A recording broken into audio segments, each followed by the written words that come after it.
10 августта Ташкентте турак жайдын 9-кабатынан башына бетон түшкөн 55 жаштагы Дилбар Юнусова ооруканада эсине келбей көз жумду. Ал комада 5 күн жаткан. Бул тууралуу Азаттыктын өзбек кызматына маркумдун туугандары билдирди. Ага операция жасап, тамагына түтүк коюшкан. Операция оор деле болгон эмес, бирок анын организми көтөрө алган жок. Ал жума күнү саат 8-де көз жумду, деди Дилбар Юнусованын туугандарынан бири.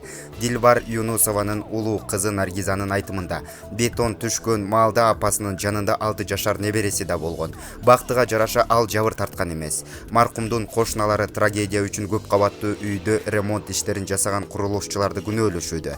7 августта кардарлардын укугун коргоо коому Дилбар Юнусованын үй бүлөсү аларга кайрылса жардам берилерин билдирди.